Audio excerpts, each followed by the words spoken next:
Oke, kita akan belajar mata kuliah karya tulis ilmiah. Pada kesempatan kali ini saya akan membahas tentang hakikat karya tulis ilmiah. Kita akan membahas tentang definisinya dan karakteristik jurnal ilmiah. Pada pertemuan pertama ini, mengapa karya tulis ilmiah itu penting? Jadi sebelum melanjut ke materi-materi yang lebih dalam dan yang lebih teknis, kita perlu mengetahui dulu secara umum mengapa karya tulis ilmiah itu penting. Ada beberapa alasan. Yang pertama adalah di sini pengembangan pengetahuan. Dengan Anda menulis karya tulis ilmiah, itu menjadikan pengetahuan semakin berkembang, semakin dinamis, semakin bisa menerima perubahan-perubahan sosial yang ada di lingkungan sekitar kita. Coba bayangkan kalau karya-karya tulis Anda tidak dibukukan, tidak dirapikan dengan baik, ya, maka dunia tidak ada pondasi, tidak ada acuan untuk meningkatkan kehidupan, meningkatkan kelayakan hidup, kesejahteraan hidup, dan lain sebagainya. Dunia ini kan penuh dengan permasalahan, ya, penuh dengan problematika apapun. Kita hidup pasti menghadapi suatu tantangan, masalah dan sebagainya. Nah, untuk menyelesaikan masalah-masalah itu, salah satu pedomannya adalah dengan referensi-referensi yang aktual dan faktual, yang sesuai dengan kebutuhan masyarakat itu sendiri.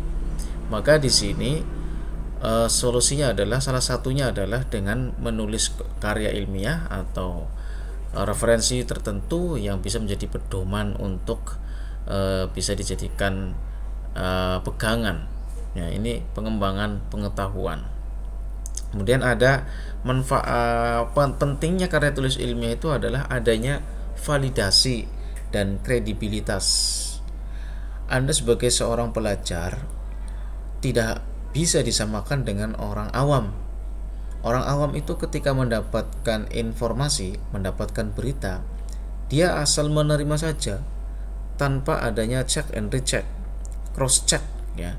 Yang itulah yang kemudian punya potensi besar mengarah pada berita hoax, informasi yang hoax, palsu, begitulah, ya. Karena apa?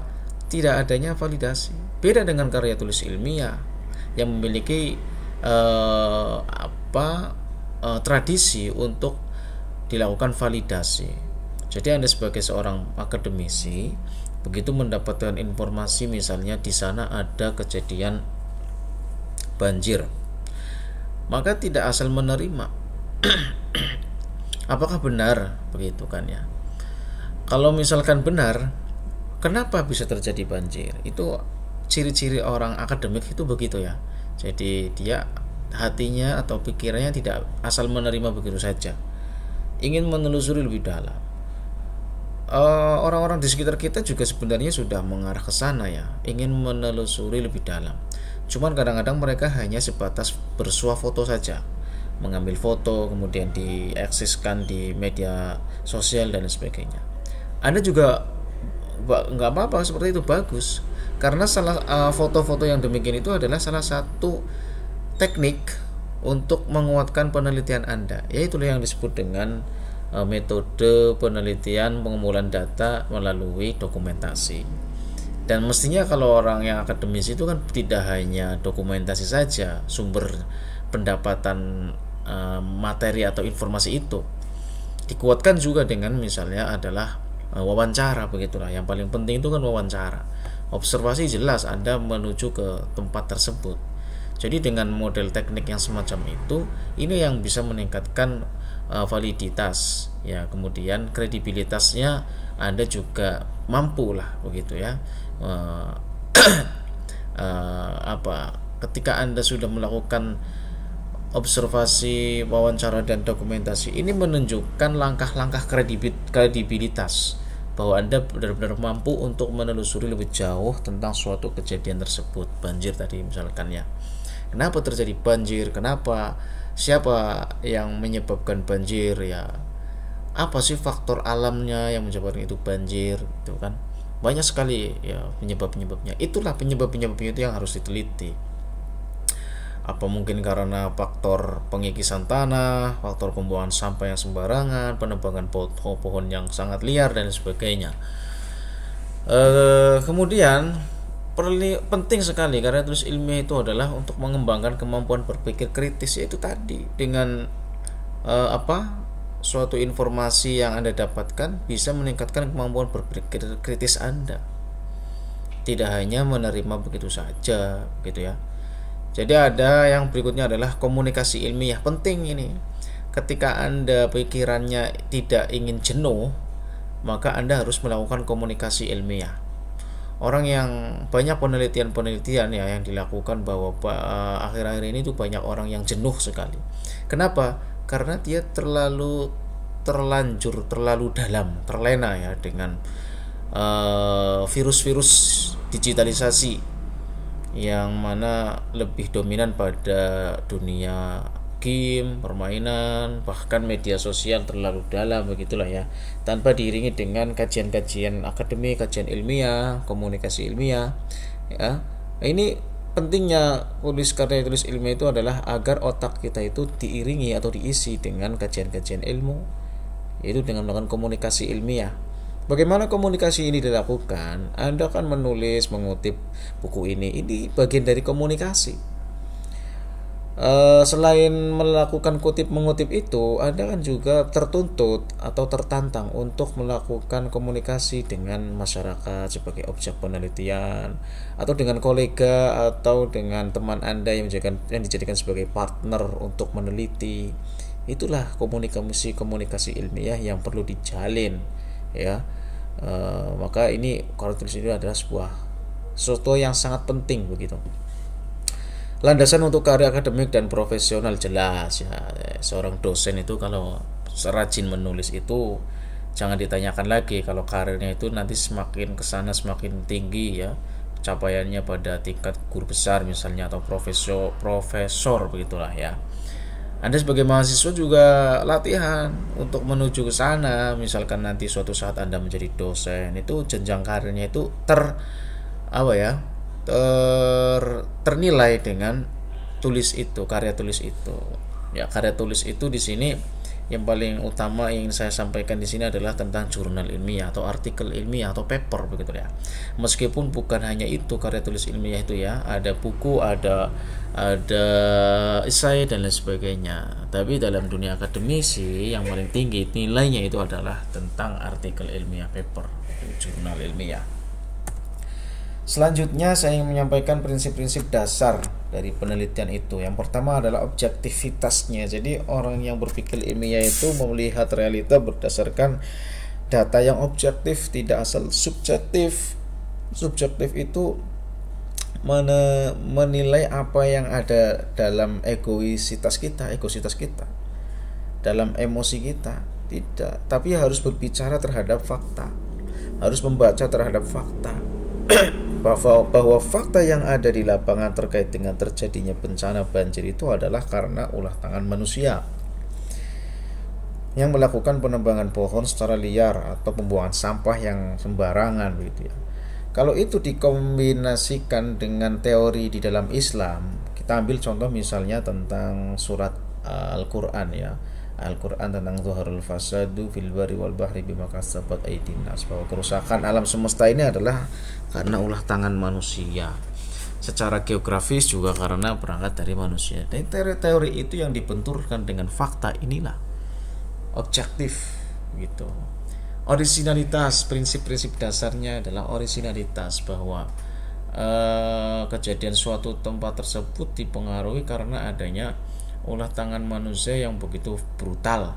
Dan ternyata ulah tangan manusia itu adalah dilakukan oleh anak-anak peserta didik tingkat dasar SD misalkan. Nah, ini penelitian Anda menjadi orisinal karena menarik untuk diteliti sebab yang melakukan tindakan perusakan alam tersebut adalah anak-anak peserta didik misalnya. Dari beberapa penelitian yang dilakukan, kerusakan alam itu biasanya dilakukan oleh orang-orang yang tidak terdidik, orang atau terpelajar tapi dia karakternya tidak ekologi, tidak menjunjung nilai-nilai ekologi lah. Tapi justru ternyata ada anak-anak didik di situ. Kenapa? Ya, ini yang perlu dititikkan, menarik originalitasnya. Kemudian yang ketiga sistematis, ya, berangkat dari informasi ya yang Anda dapatkan, kemudian Anda tertantang untuk melakukan survei melalui observasi, dokumentasi, wawancara, itu sistematis. Dari penelitian itu kemudian dibawa ke meja penelitian Anda yang dibenturkan dengan teori-teori yang Anda baca, buku-buku, jurnal-jurnal yang Anda baca itu, ya itu kombinasikan dan jadilah sebuah latar belakang masalah yang tertulis rapi misalkan. Jadilah kemudian analisis pembahasan. Jadi runtut. Kalau kita larikan pada sistematika proposal penelitian misalnya, ada di situ tentang pendahuluan, yaitu adalah latar belakang masalah, rumusan masalah, tujuan masalah, metode, sistem kajian teori dan sebagainya. Itu kalau sudah masuk dalam kerangka proposal atau ya kerangka jurnal. Jurnal nanti beda lagi ya susunannya, sistematikanya. Yang jelas sistematis di sini itu adalah mulai dari gagasan, ide, rumus, dari informasi yang Anda dapatkan itu sudah sistematis, terstruktur, rapi, sampai nanti ujungnya adalah analisis, menghasilkan sebuah kesimpulan. Tidak berhenti pada kesimpulan saja, ternyata nanti ditarik lagi pada, kalau dalam konteks penelitian ya, ditarik menjadi ada abstrak begitu. Jadi sistematis. Tidak seperti mungkin ya, mohon maaf ini, di orang-orang yang berada di luar garis akademisi itu mendapatkan informasinya kan parsial, tidak dilanjutkan pada tahap-tahap yang sampai pada analisis dan seterusnya. Hanya mendapatkan informasi saja, digodok di dalam media sosial yang kemudian itu dipanas-panaskan ya. Ya terjadilah itu yang seperti sekarang ini itu. Banyak berita hoax yang tidak dikaji secara ilmiah, tapi dikajinya di dalam media sosial, di komentar-komentar yang liar seperti itu, yang akhirnya terjadi saling fitnah, saling suudzon dan sebagainya. Ini sebenarnya di luar di luar etika Islam sebenarnya ya, etika pendidikan. Yang keempat adalah logis, masuk akal begitu. Ketika Anda melakukan runtutan yang semacam itu, Anda harus melakukan hal-hal yang bersifat masuk akal. Jadi mudah sebenarnya langkah-langkah ini ketika kita lakukan secara jeli, secara tertib begitulah ya. Nanti tinggal bagaimana action kita ya, partisipasi kita terhadap realita yang ada di sekitar kita.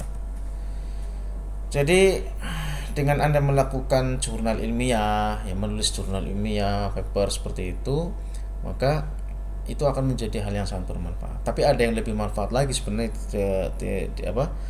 dengan melakukan menulis yang itu dituangkan dalam karya populer.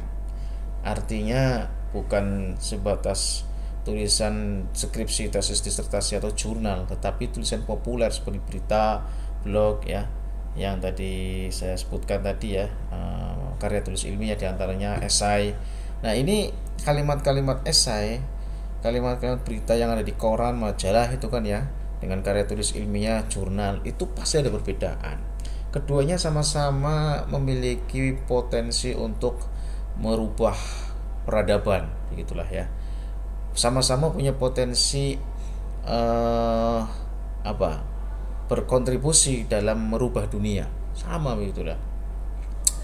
Ya, kita lihat dari tinjauan aspek tujuan misalkan ya. Karya tulis ilmiah menyumbangkan pengetahuan baru, menguji teori dan memecahkan masalah.